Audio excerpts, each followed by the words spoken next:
Hello friends, welcome to my channel. இன்னைக்கு நம்ம சேனல்ல என்ன வீடியோ பார்க்க போறோம் அப்படினா ஒரு சூப்பரான ஈவினிங் ஸ்நாக்ஸ் ரெசிபி தான் பார்க்க போறோம். பச்சைப்பயிறு சுண்டல் எப்படி செய்யறதுன்னு பார்க்கலாம். வாங்க வீடியோக்குள்ள போலாம். ஃபர்ஸ்ட் ஒரு வாணல் எடுத்துக்கோங்க. அதுல 3 ஸ்பூன் ஆயில் சேர்த்துக்கோங்க. நல்லா எண்ணெய் சூடாகட்டும். எண்ணெய் சூடான உடனே ஒரு ஸ்பூன் கடுகு சேர்த்துக்கோங்க. நல்லா கடுகு பொரிஞ்சு வரணும். நல்லா கடுகு பொரிஞ்சதுக்கு அப்புறம் கொஞ்சமா கடலைப்பருப்பு சேர்த்துக்கோங்க. கூடவே கொஞ்சமா உளுத்தம்பருப்பு சேர்த்துக்கோங்க. கடலைப்பருப்பு உளுத்தம்பருப்பு நல்லா செவக்கட்டும். இப்போ 5 வரமிளகாய் எடுத்துர்க்கேன் நான். சேர்த்து வதக்கிக்கோங்க.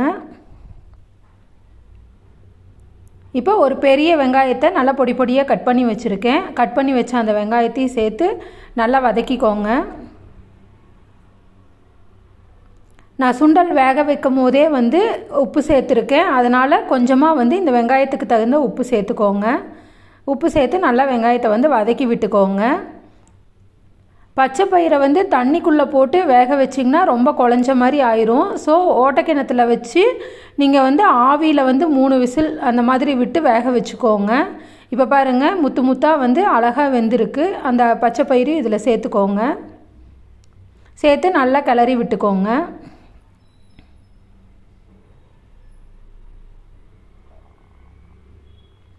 15 to 20 மினிட்ஸில் செய்கிற சூப்பரான ஈவினிங் ஸ்நாக்ஸ் ரெசிபி பாருங்கள். இப்போ கூட தேங்காய் சேர்த்துக்கோங்க. ஃபைனலாக தேங்காய் சேர்த்திங்கன்னா இந்த சுண்டல் ரொம்ப டேஸ்ட்டாக இருக்கும். மல்லித்தலை சேர்த்து நல்லா மிக்ஸ் பண்ணி விட்டுக்கோங்க. பச்சைப்பயிரை 8 மணி நேரம் முதல் நாள் நைட்டே நான் ஊற வச்சுருந்தேன். ஸோ அதனால் எனக்கு 20 நிமிஷத்தில் நான் ஈஸியாக இந்த சுண்டல் செஞ்சுட்டேன். ஸோ நீங்களும் பச்சைப்பயிரை 8 மணி நேரம் ஊற வச்சுக்கோங்க. இப்போ பாருங்கள் சூப்பரான பச்சைப்பயிறு சுண்டல் ரெடி ஆயிடுச்சு.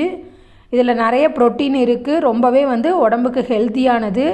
குழந்தைங்களுக்கு ஈவினிங் டைமில் இந்த மாதிரி ஸ்நாக்ஸ் செஞ்சு கொடுங்க. கொஞ்சம் ஹெல்த்தியாக சாப்பிட்ட மாதிரி இருக்கும். இந்த ரெசிபியை நீங்களும் உங்கள் வீட்டில் ட்ரை பண்ணி பாருங்கள். இந்த ரெசிபி உங்களுக்கு பிடிச்சிருக்குன்னு நினைக்கிறேன். பிடிச்சிருந்ததுன்னா லைக் பண்ணுங்கள், ஷேர் பண்ணுங்கள், கமெண்ட் பண்ணுங்கள். என்னோட சேனலை மறக்காமல் சப்ஸ்கிரைப் பண்ணி வச்சுக்கிட்டு பக்கத்தில் இருக்க பெல் ஐக்கானையும் கிளிக் பண்ணி வச்சுக்கோங்க. அப்போ தான் நான் போடுற வீடியோவோட நோட்டிஃபிகேஷன் உங்களுக்கு வரும். Thank you friends.